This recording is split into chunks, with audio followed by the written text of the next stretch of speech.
ഇന്ന് ജിപ്മറിൽ Christmas celebration attend ചെയ്യാമെന്ന് വിചാരിച്ചിട്ടാട്ടോ ഞങ്ങൾ രണ്ടാളും കൂടെ ഇറങ്ങിയത്. എത്തിയപ്പോഴേക്കും സംഭവം പരിപാടിയൊക്കെ തുടങ്ങിയായിരുന്നു. 5:30 തുടങ്ങേണ്ടിയാണ്. ഞങ്ങൾ പോയത് ഒരു 6-6:30 ആയിട്ടുണ്ട്. ഞാൻ ലാബൊക്കെ കഴിഞ്ഞ് തിരിച്ചെത്താൻ കുറച്ച് ലേറ്റായി. ചെന്നപ്പോഴേക്കും ഹാള് ഫുള്ളായിട്ടുണ്ട്. സീറ്റൊന്നും ഉണ്ടായിരുന്നില്ല. പിന്നെ ഞങ്ങൾ എവിടേക്കോ ഒരു മൂലയ്ക്കായിരുന്നു. പിന്നെ എമ്മി ബേബിൻ്റെ കാര്യമായതുകൊണ്ട് പ്രത്യേകിച്ച് സ്ഥലമൊന്നും വേണ്ടല്ലോ, ഫുൾ ഓടിക്കളിക്കലല്ലേ. ജിപ്മറിൽ ഇങ്ങനെ എപ്പോഴും ഓരോ പരിപാടിയായിട്ടുണ്ടാവും കേട്ടോ. ഓണം ക്രിസ്മസ് എല്ലാം സെലിബ്രേറ്റ് ചെയ്യാറുണ്ട്. പക്ഷേ ക്രിസ്മസ് ഞാൻ ആദ്യമായിട്ടാണ് അറ്റൻഡ് ചെയ്യുന്നത്.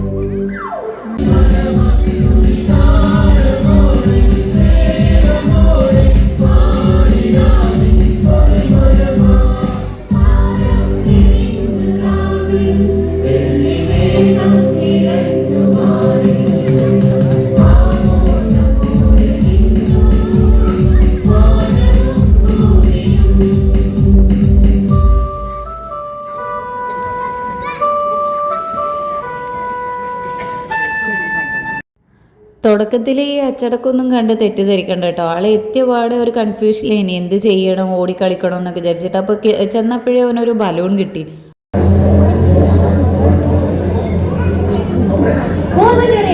இந்த ஸ்ரீ விபசாரத்தின் கையும் மெய்யுமாய் பிடிக்க நமக்கு கட்டளையிட்டிருக்கிறாரே, நீர் என்ன சொல்கிறீர்?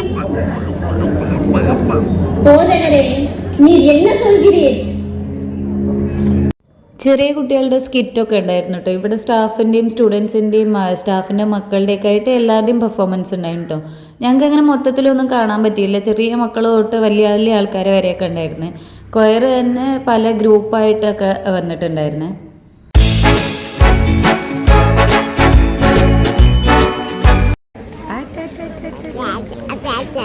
എൻ്റെ കണ്ണ്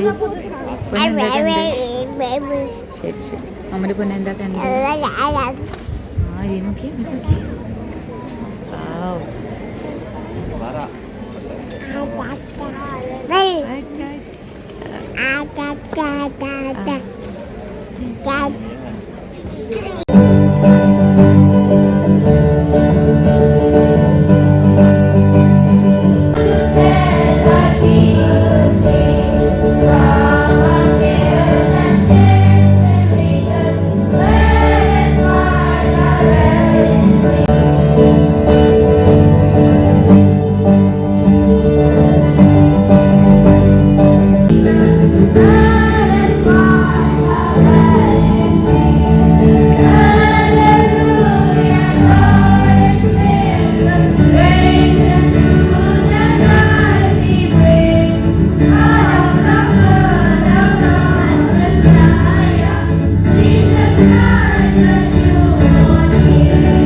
ചെക്കനെയും കൊണ്ട് അധികമൊന്നും അകത്തിരിക്കാൻ പറ്റിയില്ല കേട്ടോ. ഞാൻ ആദ്യമായിട്ടാണ് ഓനെയും കൊണ്ട് ഒരു പബ്ലിക് ഇവൻ്റ് അറ്റൻഡ് ചെയ്യണത്. മറ്റേ പണ്ടൊക്കെ നമ്മൾ ഏതെങ്കിലും ഒരു പരിപാടിക്ക് പോകുമ്പോൾ ഈ കുട്ടികളിങ്ങനെ ഉണ്ടാവില്ല ഓടിക്കളിക്കുന്ന അതേ അവസ്ഥയായിരുന്നു എൻ്റെത്. നമുക്കൊന്നും ചെയ്യാൻ പറ്റാത്ത അവസ്ഥ. എനിക്കൊന്നും കാണാനും പറ്റിയില്ല, ആരോട് സംസാരിക്കാനും പറ്റിയില്ല. ഓൻ്റെ ഓട്ടപ്പാച്ചിൽ തന്നെയായിരുന്നു മെയിൻ.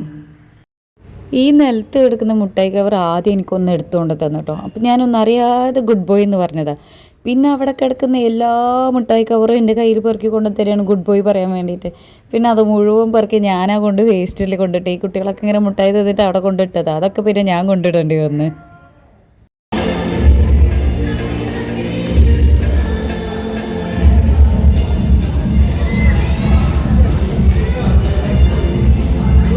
പിന്നെ എമി ഡോണ്ട്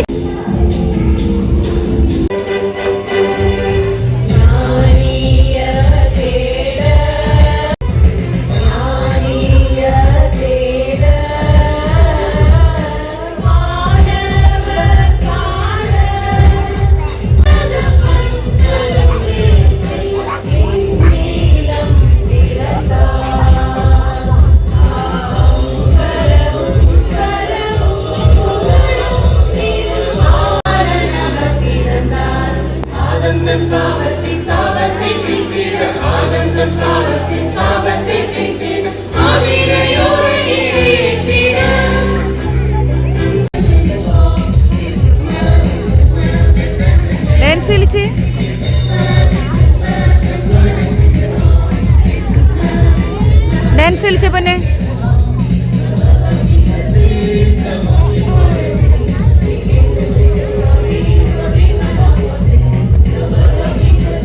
എമി എമി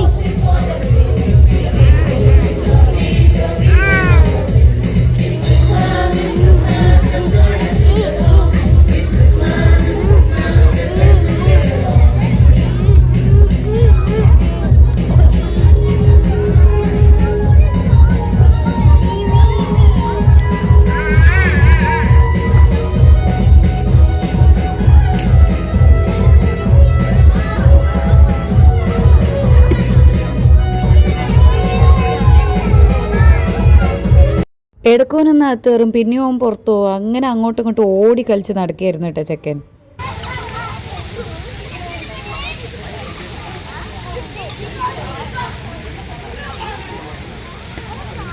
പിന്നെ അധികം നിന്ന് സമയം കളയാതെ ഒരു 8 മണിയായപ്പോൾ ഞങ്ങൾ തിരിച്ച് വീട്ടിൽ പോന്നു.